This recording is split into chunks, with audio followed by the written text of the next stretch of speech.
Hi guys, I'm Lee Keza. Welcome to my YouTube channel डी केजा English. आज इस वीडियो में हम लोग non action of simple past tense को पढ़ेंगे। ये ऐसा टेंस है जिसे टेंस में नहीं पढ़ाया जाता है। बेशक हम ऐसे वाक्य बनाते हैं, बेशक ऐसे सेंटेंसेस को हम लिखते भी हैं और इस टेंस के अंदर है, लेकिन इसकी पढ़ाई टेंस के अंदर नहीं की जाती है। लेकिन जब हम इसको देखते हैं तो समझ जाते हैं कि पास्ट टेंस का है, लेकिन ये नहीं कह सकते कि खास करके किस टेंस से इसका संबंध है। पास्ट तो है, लेकिन पास्ट इंडेफिनिट की, पास्ट इम्परफेक्ट की, पास्ट परफेक्ट की, पास्ट परफेक्ट कंटिन्यूअस। तो ये बात, इस बात की चर्चा हम लोग शुरू में ही कर चुके थे। जब टेंस को डिफाइन किया तो कहते हम लोग नॉन एक्शन पढ़ेंगे, नॉन एक्शन। यस, तो चलिए सभी लोगों को इसकी जानकारी मिलती रहे कि जो हम 12 टेंस पढ़ते हैं उससे काम नहीं चलता है। कुछ ऐसे सेंटेंसेस हैं जो छूट जाते हैं, उनको हमने उसमें इनकॉर्पोरेट कर दिया है, रख दिया है। और सिंपल के दो भाग हम लोग जब जब पढ़ते हैं, सिंपल 2 पढ़ते हैं, एक्शन और नॉन एक्शन। फिर जब जब हम लोग पढ़ेंगे परफेक्ट, 2 पढ़ेंगे, एक्शन और नॉन एक्शन। पिछले वीडियोस में भी ये बात कही गई है और अभी भी जब भी मौका आएगा, जब भी हम नॉन एक्शन करेंगे, एक बार हम जरूर आपको याद दिला देंगे। तो चलिए शुरू करते हैं, बहुत उपयोगी है। तो मैंने पहले कहा था पास्ट इंडेफिनिट टेंस दूसरा सबसे महत्वपूर्ण टेंस था। तो इंडेफिनिट ना करके बोले simple past tense, simple present के बाद दूसरा सबसे महत्वपूर्ण टेंस है। दोनों एक्शन और नॉन एक्शन मिला करके ये लगभग 20% हमारे बोलने लिखने में काम आते हैं। तो कैसे इसको हम ऐसे छोड़ दें? तो चलिए, शीर्षक मैंने रखा है non action of simple past tense. Simple का एक्शन पिछले वीडियो में देखा था, आज नॉन एक्शन देख रहे हैं। सामान्यतः बच्चे इसको टेंस में नहीं पढ़ पाते हैं। चलिए अब इसको डिफाइन कर दे इस टेंस को। तो जब ही कहता है नॉन एक्शन, यानी इसमें काम की बात नहीं होगी, इसमें गुण या अवस्था की बात होगी। तो जब हम गुण या अवस्था की बात करते हैं तो नॉन एक्शन। सिंपल में जब सिंपल नॉन एक्शन हो, चाहे प्रेजेंट का हो कि पास्ट का हो कि फ्यूचर का हो, इसका मतलब ये बिंदु पर दर्शाता है। मैं बार बार कहा कि टेंस में समय है, समय और से साथ जुड़ करके बनता है टेंस, एक्शन स्टेट क्वालिटी। समय 2 ही रूप में आएगा, या तो बिंदु के रूप में या अवधि के रूप में। तो जब भी हम सिंपल नॉन एक्शन पढ़ते हैं तो समझ में आता है कि हाँ, गुण अवस्था को बिंदु पर दर्शाया जाता है। किस पर? बिंदु पर, पीरियड पर नहीं, अवधि पर नहीं।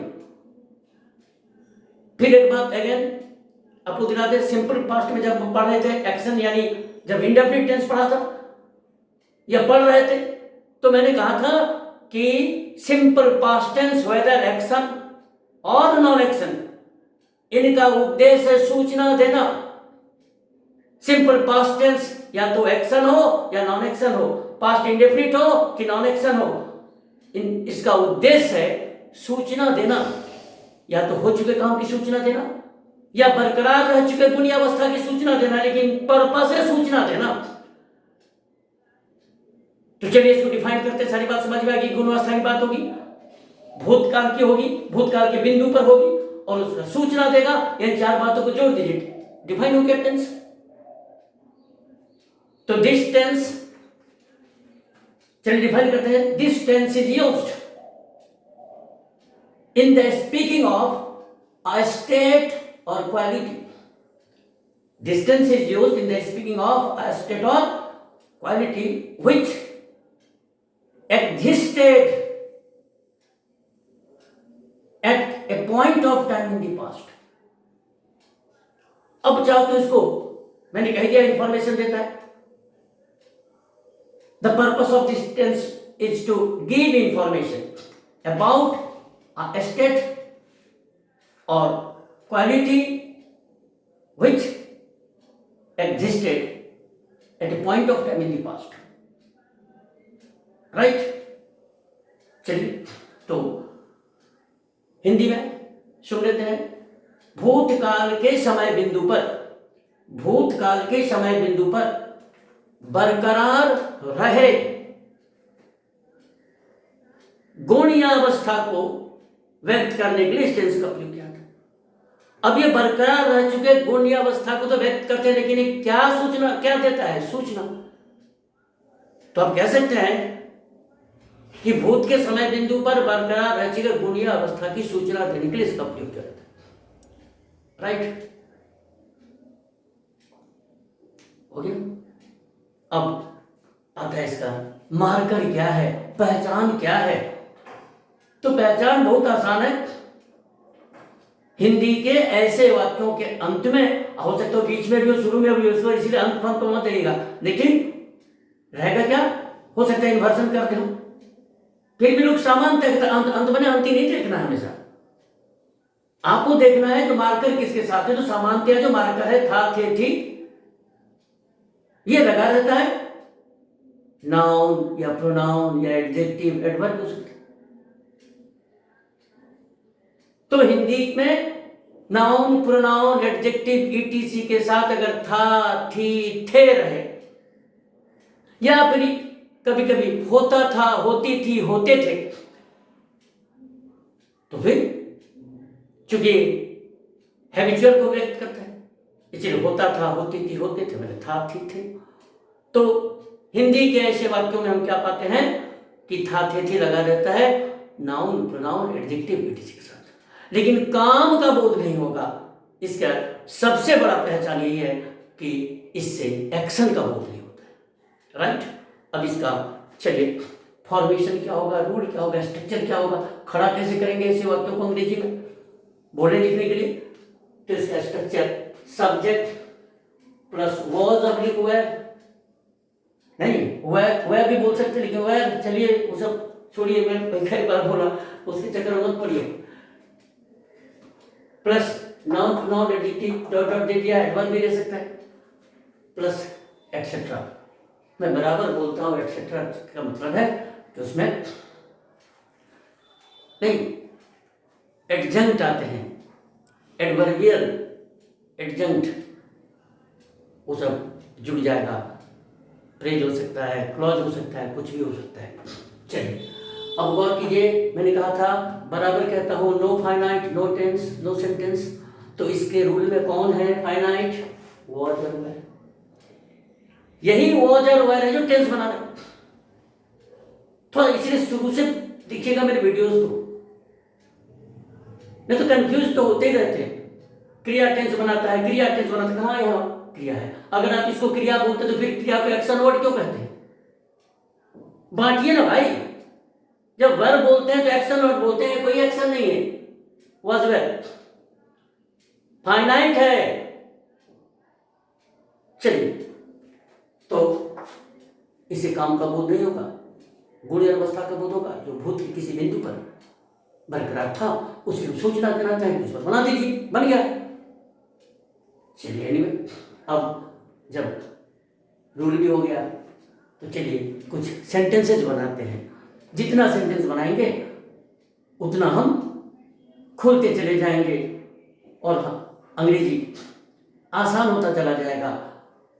जितना पहले बना लीजिए 10, 20, 25, 50 सेंटेंसेस, तो जोर जोर से बोलिए और फिर इसके बाद सारा ग्रामर का नॉलेज समुद्र में फेंक दीजिए पैसिफिक ओशन में और खाली किताब पढ़िए, स्टोरी, नॉवेल, देखिए मैगजीन, न्यूज़पेपर बाद में। चलिए तो कुछ बना लेते हैं इसी शुरू में। वह मेरा दोस्त था, गौर कीजिए, देखिए दोस्त नाउन के साथ था, कोई एक्शन नहीं। यू वॉज माई फ्रेंड, वे लोग सामाजिक कार्यकर्ता थे। दे वर सोशल वर्कर्स भी लोग कहते, सोशल एक्टिविस्ट्स। तो दे वर सोशल वर्कर्स और सोशल एक्टिविस्ट्स। जीवन उन दिनों कठिन होता था। Life was difficult in those days. Life was difficult in those days. नौकर कल अनुपस्थित था. The servant was absent yesterday. अब देखिए तो अभी तक जो बना के क्या सूचना है कि नहीं? कोई कहे नौकर कल अनुपस्थित, हमारी सूचना दे रहा है, इंफॉर्मेशन दे रहा है. चलिए नेक्स्ट ध्यान से सुनिएगा. दोनों भाई परिश्रमी थे. तो चूंकि टेंस बहुत फ्लैट है, बहुत आसान है, तो कोशिश कर रहे हैं कि कोई दूसरी बात ही थोड़ी जानकारी बढ़ा दे. लेकिन बोलने लिखने में इसका बहुत प्रयोग होता है. तो चूंकि देखिए अभी जो सेंटेंस बना कितना इजी है, बड़ा बड़ा बना भी सकते हैं, कुछ भी बना लीजिए, कोई परेशानी नहीं, बहुत सिंपल है. दोनों भाई परिश्रमी थे, इसलिए थोड़ा सा दूसरे चीज की जानकारी देने की कोशिश करें. दोनों भाई परिश्रमी थे. बोथ ब्रदर्स वेर लेबोरियस, परिश्रमी. हार्ड वर्किंग भी कह सकते हो, डिलीजेंट भी आप कह सकते हो, पहले भी चर्चा हुई है. तो आसान आपके लिए लेबोरियस.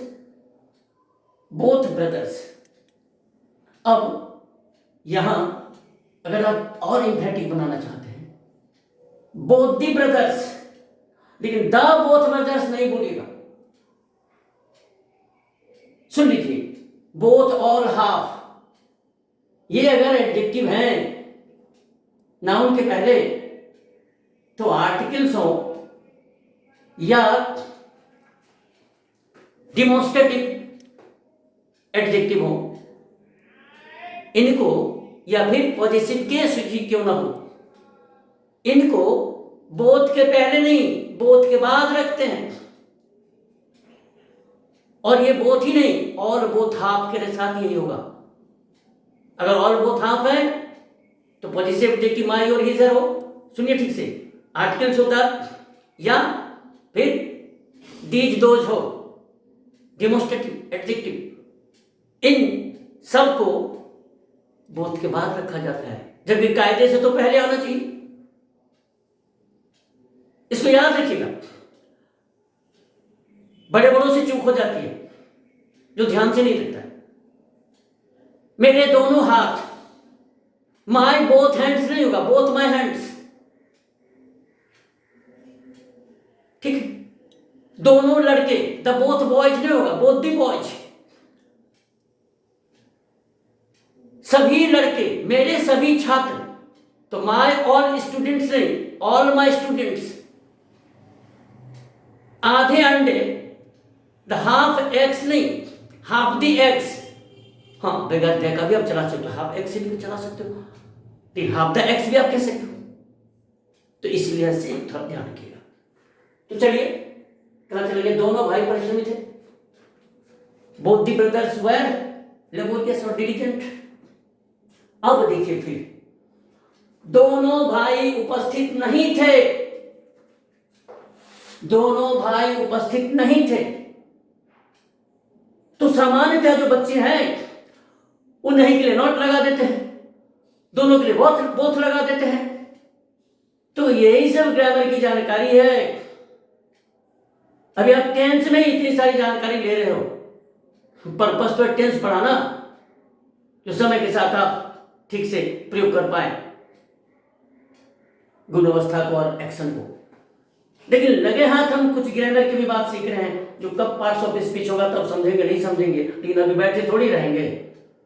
तो चलिए, दोनों भाई उपस्थित नहीं थे, तो सामान्य बच्चे शिकार हो जाएंगे. वो लिख देगा बोथ, अभी मैंने कहा था तो लगा दो था, both the brothers were not present. गलत. Both brothers were not present तो भी गलत, both the brothers were not present तो भी गलत. द हम दे ना दे तो वही देना होगा, द शुरू में नहीं दे सकते, चर्चा होगी. तो both the brothers were not present, गलत, इनकरेक्ट. अब सुन लीजिए क्या होगा. दोनों के साथ, बोथ के साथ नॉट नहीं आता है, और भी ऐसे हैं जिसके साथ नॉट नहीं आते हैं. राइट. ऑल का भी प्रयोग अगर व्यक्ति के लिए हो तो नॉट नहीं आता है। ध्यान से सुन लीजिए, फिर कभी कहेंगे आप, ये अभी मौका है, छोटा टेस्ट है, इसीलिए आसान टेस्ट है, कुछ बढ़ा देते नॉलेज उस क्षेत्र का। सभी लोग मौजूद थे, ऑल वर प्रेजेंट। और कहीं आप हिंदी से अंग्रेजी में कह दिए ऑल वर नॉट प्रेजेंट, गलत। None were present. लेकिन फिर वही ऑल अगर वस्तु के लिए आए तो फिर होगा, लेकिन तब वो सिमिलर होता है, इसलिए आप बोलते ऑल इज नॉट वेल। गीत में सुना होगा all is not well, twice क्यों दे दिए? नॉट भी आया, नॉट भी आया, वहां वस्तु के लिए है। ऑल इज नॉट गोल्ड, ठीक है, वस्तु के लिए है, लेकिन ऐसा नहीं कर सकते all were not present, all are not present, गलत। None were present, none are present, present में बोलेंगे तो नन आर, पास्ट में नन वेर। उसी तरह बोथ का भी निगेटिव नहीं होगा, नाइदर होगा, नाइदर, NEITHER, नाइदर। ये भी एडजेक्टिव है, नाइदर प्रोनाउन भी है, एडजेक्टिव भी है। चलिए यहां एडजेक्टिव ग्रुप पे रखा, भाई है नाउन, तो नाइदर ब्रदर वाज प्रेजेंट। अब वाज आ गया, गौर कीजिए, नाइदर सिंगुलर, लेकिन जब बोथ लगा रहे थे तो प्लूरल। नाइदर होता है दोनों में से कोई नहीं, ईच एवरी आइदर नाइदर, ये सभी सिंगुलर हैं, तो नाइदर ब्रदर वाज प्रेजेंट। जानकारी बढ़ी, समझ में तो आई गई और जानकारी बढ़ रही है। तो नॉलेज इज पावर, बस ये नॉलेज इज पावर, जिसको जितना नॉलेज है उतना पावरफुल है। थोड़ा थोड़ा करके बढ़ते जाइए। प्रश्न कठिन था, कितना आसान है, सभी सिटेंस है, सभी नॉन एक्शन है, सभी गुण अवस्था को व्यक्त कर रहा है, वो भी बिंदु का, अवधि का नहीं, बिंदु का, भूत के बिंदु पर। क्वेश्चन कठिन था, प्रश्न कठिन था, तो कठिन के लिए हमको हार्ड बोलने की आदत है, और अक्सर लोग कहते थे हार्ड, तो question was hard, the question was very hard. चलिए, चल भी सकता है, क्योंकि अब तो बड़ी लिबरल सब कुछ हो गया है, नहीं अब ऑस्टिरिटी रही नहीं, मकसद है अपनी बातों को व्यक्त कर लेना, तो ठीक है, इनफॉर्मल में कह देते हैं हार्ड, ठीक है, हार्ड टू अंडरस्टैंड हम लोग बोलते हैं, लेकिन मैं चाहूंगा कि आप यहां हार्ड न करके डिफिकल्ट का प्रयोग करें। द क्वेश्चन वॉज डिफिकल्ट, ठीक है, इस तरह इजी क्वेश्चन ना बोल के अच्छा होगा simple straight question. Next, the question was से डिफिकल्ट। क्या लड़के खेलने में खोए हुए थे? थोड़ा सा और कुछ कहना चाहते हैं तो अब बोले सर आप नॉन एक्शन बोला, काम की बात नहीं बोल रहे हैं, इसमें खेलने की बात कर रहे हैं। खेलना नहीं, खेल रहा है नहीं, खेल रहा था नहीं बोल रहे हैं, खेला नहीं बोल रहे हैं, एक्शन नहीं है, गजब है। बच्चे खेलने में खोए हुए थे, ये नहीं कहा कि खेल रहे थे, लड़के खेलने में खोए हुए थे, लॉस्ट। और तब बोलेगा तब खेलना तो वर्ब है, लेकिन यहाँ वर्ब नहीं है। जो वर्ब आपको दिखाई दे रहा है वो जब बनाएंगे तो वर्ब का काम नहीं करेगा, माने एक्शन का काम नहीं करेगा, वर्ब वहां नाउन बन जाएगा, जीरेंड का काम करेगा। इसीलिए प्रीपोजिशन के बाद नाउन या प्रोनाउन आता है। जल्दी इसको बनाते हैं, पहले सुनिए। प्रश्न भी है, टाइप है, जिसको हम लोग बोलते हैं, जिसको तराना में होता है, आप जिसको यस नो क्वेश्चन बोलते हैं। क्या लड़के खेलने में खोए हुए थे? Were the boys lost in playing? इसको मत समझिएगा कि लड़के खेल रहे थे, खेलने में खोए हुए थे, लॉस्ट एडजेक्टिव, गुणियावस्था, देखिए लॉस्ट उस सिचुएशन में था। Were the boys lost in playing? अब जरा देखिए, इन प्लेइंग थोड़ा जगह ही नहीं है, लेकिन हम हटा देते हैं, इसको समझिए कि ये नॉन एक्शन कैसे हो गया, लॉस्ट। एडजेक्टिव का काम कर रहा है। इन प्रीपोजिशन प्लेइंग। आप सभी समझते हो कि प्रीपोजिशन के बाद कौन आता है, हमेशा नाउन या प्रोनाउन। यहां कौन है, प्लेइंग, तो किसका काम कर रहा है, एक्शन नहीं। तो एक्शन डिनोटिंग वर्ड है, लेकिन यहां वो काम कर रहा है जिरंड का, नाउन का। और ये बात ध्यान रखिएगा कि जब भी प्रीपोजिशन आए तो उसके बाद जो वर्ब आएगा उसको हम जिरंडियल फॉर्म में रखेंगे, यानी नाउन बना देंगे। क्योंकि प्रीपोजिशन को हमेशा अपने बाद या तो नाउन चाहिए या प्रोनाउन, तो वर्ब को हमने क्या बना दिया, नाउन। दूसरी जगह भी याद रखिएगा। इसलिए ये सेंटेंस डेलिबरेटली दिया गया था आपको कि थोड़ा अच्छा भी लगे, जानकारी बढ़े। ये नॉन एक्शन है, इसी टेंस का है। आगे जब हम लोग पढ़ेंगे तो बड़े बड़े सेंटेंस बनाएंगे। अभी ऐसे एक छोटा सा दे दिया दिखाने के लिए कि कैसे लिखिए। ये कितना सिंपल था, तुम मेरे दोस्त थे, वो लोग समाधि कार्य करता थे, लेकिन यहाँ थोड़ा खेलने में खोए हुए थे। ऐसे बहुत सेंटेंस लिखिएगा। नहीं, उसे चाय पीने की आदत थी, तुम्हें झूठ बोलने की आदत थी, सब उसी टाइप के। चलिए आगे बढ़ते हैं। कौन सी लड़की सिन्हा जी की प्रेमिका थी। मैं बराबर कौन सा लड़का कौन सा लड़की का प्रयोग इसलिए करता हूं कि शुरुद्दीन ही कहा था कि यहां बच्चे व्हिच बॉय नहीं बोलना आता है, व्हिच बुक, व्हिच पेन। वो अक्सर समझता है व्हिच के बाद निर्जीवी आता है, ऐसा नहीं है। व्हिच का प्रयोग चुनने के अर्थ में व्यक्ति या वस्तु किसी के भी साथ आ सकता है। तो कौन सी लड़की, यानी यहां नाम नहीं बोले थे, 3 सेंटेंस दिए थे, हु, व्हिच, व्हाट से। Who is your father, what is your father and which is your father. तो व्हिच से जब कह रहा है तो चुनने की बात है, संकेत देने की जरूरत है। तो एनीवे व्हिच गर्ल, चलिए जरूरत है, कौन सी लड़की सिन्हा जी की प्रेमिका थी। तो which girl was Mr Sinha's beloved. Beloved, beloved adjective भी, नाउन भी।